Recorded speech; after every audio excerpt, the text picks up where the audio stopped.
বন্ধুরা সবাইকে আসসালামু আলাইকুম। আর একটি নতুন ভিডিওতে আপনাদেরকে স্বাগতম। তো আজকে জানানোর চেষ্টা করব আর কি আপনি বাছুর জন্মের 1 থেকে 7 দিনের ভিতরে বাছুরের কি কি যত্ন নিতে হবে আর কি কি যত্ন নিলে আপনার এই বাছুরটা আপনার ভবিষ্যতে ভালো বাছুর বা ভালো গ্রোথের একটা বাছুর হবে আর কি। তো আশা করি পুরো ভিডিও জুড়ে আমাদের সাথেই থাকবেন, ভিডিওটি শেষ পর্যন্ত দেখবেন।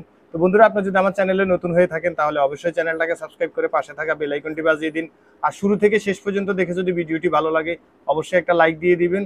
আর আপনার কোনো প্রশ্ন বা মূল্যবান যদি মতামত থেকে থাকে কমেন্টে লিখতে পারেন, আমরা অ্যান্সার দেওয়ার চেষ্টা করবো ইনশাআল্লাহ।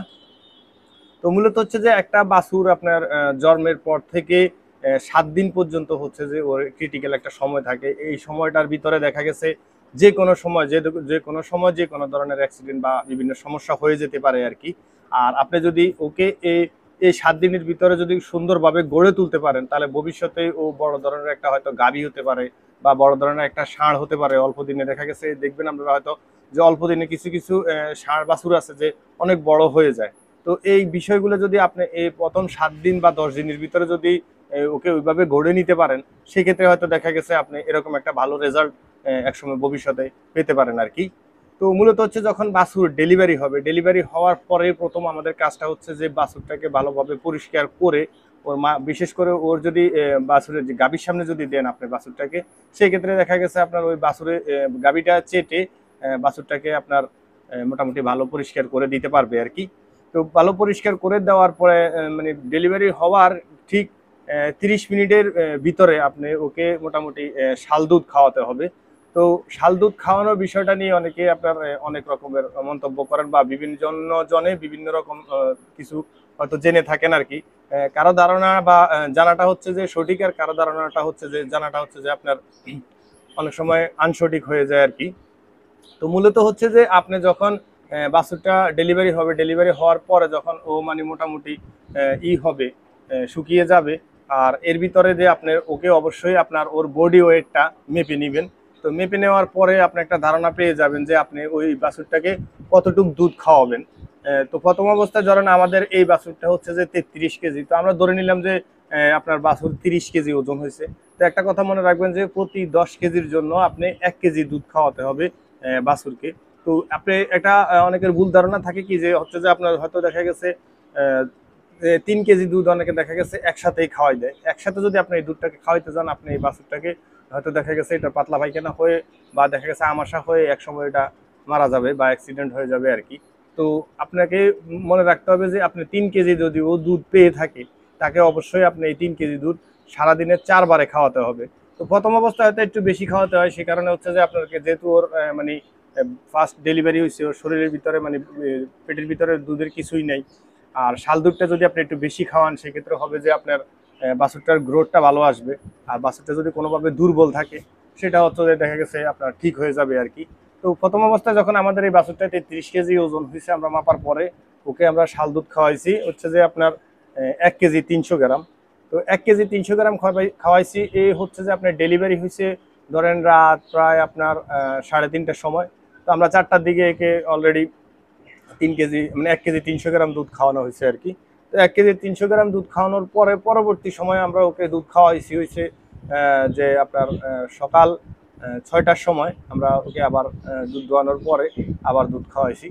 তো ওই সময় দুধ দিছিলাম 1 কেজি। এরপরে পরবর্তী দেখা গেছে 1টার সময় দিছিলাম একবার, আবার 1/2 কেজি, আর রাতে দিছি হচ্ছে যে আপনার 1 কেজি। তো অনেকেই মনে করতে পারেন যে আপনি বেশি দিলেন কেন।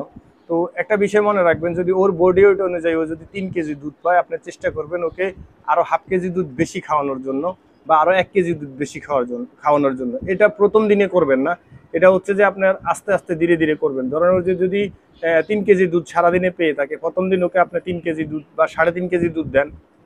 পরবর্তী দিন দেখা গেছে ওই পরবর্তী দিনেও আপনার দেখা গেছে 3.5 কেজি দুধ দেন। এর পরবর্তীতে আপনি আরো 250 গ্রাম দুধ বাড়াইতে পারেন। এর পরবর্তীতে আপনি আরো আধা 1 কেজি দুধ বাড়াইতে পারেন। মানে এভাবে আপনার মোটামুটি 7 দিনের ভিতরে ওকে 4 কেজি দুধ খাওয়ানোর মানে অভ্যাস করে নিতে হবে। কিন্তু আপনি একটা কথা মনে, যদি একবারে যদি ওকে এতগুলা দুধ দিতে যান তাহলে ওর হিতে বিপরীত হবে। তো এই বিষয়টা অবশ্যই মাথায় রাখবেন, কারণ বাছুর হচ্ছে যে খামারের সম্পদ। আর যদি আপনি বাছুর টিকাইতে না পারেন সেক্ষেত্রে আপনি খামারের দুধ বিক্রি করে কোনোদিনও লাভবান হইতে পারবেন না।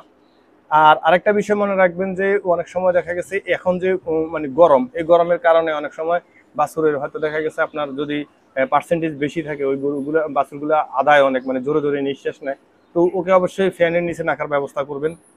আর হচ্ছে যে বাছুরের নাভি, আপনার নাভিটা যাতে সবসময় শুকনো থাকে, কারণ হচ্ছে যে যদি আপনার বকনা বাছুর হয় সেক্ষেত্রে হবে যে আপনার হয়তো প্রস্রাব করবে আপনার পায়খানার রাস্তা যেখানে, সেখান দিয়ে হয়তো অনেক সময় নাভি ভিজে না আর কি। কিন্তু ষাঁড় বাচ্চার ক্ষেত্রে হচ্ছে যে ওর নাভি আর প্রস্রাবের রাস্তা একই জায়গায়, সে কারণে ওই জায়গাটা অবশ্যই মানে শুকনো রাখার চেষ্টা করবেন। আর বাছুরকে অল টাইম আপনার শুকনো জায়গাতে রাখবেন, ভেজা স্বেচ্ছেতে এরকম জায়গায় কখনো রাখবেন না। আর হচ্ছে যে ওর দিকে মানে ভালোভাবে লক্ষ্য রাখতে হবে, কারণ হচ্ছে যে আপনার ওর যদি টেম্পারেচার বেড়ে যায় বা বেড়ে গেল কিনা, অনেক সময় জোরে জোরে নিঃশ্বাস নিলে টেম্পারেচার মেপে দেখতে পারেন। কারণ হচ্ছে যে যদি ওর টেম্পারেচার বেড়ে যায় সেক্ষেত্রে ওর হয়তো আপনার শরীর গরম ঠান্ডা পানি দিয়ে একটু মোছায় দিতে হতে পারে। তো এই বিষয়গুলো আসলে যদি আপনি মেনটেন করে চলতে পারেন, আর যদি আপনি সঠিকভাবে যদি ওর যত্ন নিতে পারেন, আশা করি যে আপনি খামারে লাভবান হবেন। আর যদি বাছুর আপনার প্রত্যেক গাভীতে যদি একটা করে বাছুর প্রত্যেক বছর আপনি পান, সেক্ষেত্রে দেখা গেছে আপনার লসের সম্ভাবনা খুবই কম থাকে আর কি। তো আশা করি যে শুরু থেকে এই পর্যন্ত ভিডিওটি দেখে আপনার ভালো লাগছে। যদি ভালো লেগে থাকে তাহলে অবশ্যই একটা লাইক দিয়ে দিবেন। আর যদি এই বিষয়ে আপনার কোনো প্রশ্ন বা মূল্যবান মতামত থেকে থাকে কমেন্টে লিখতে পারেন, আমরা অ্যান্সার দেওয়ার চেষ্টা করবো ইনশাআল্লাহ। আর যদি আমাদের চ্যানেলটাকে এখনো সাবস্ক্রাইব না করে থাকেন, অবশ্যই সাবস্ক্রাইব করে দিবেন। এই ধরনের অনেক ভিডিও আমরা আস্তে আস্তে আপনাদেরকে উপহার দিতে থাকবো। তো সাথে থাকবেন, ভালো থাকবেন সবাই, গরুকে সুস্থ রাখবেন, খেয়াল রাখবেন। আল্লাহ হাফেজ, আসসালামু আলাইকুম ওয়া রাহমাতুল্লাহি ওয়া বারাকাতুহু।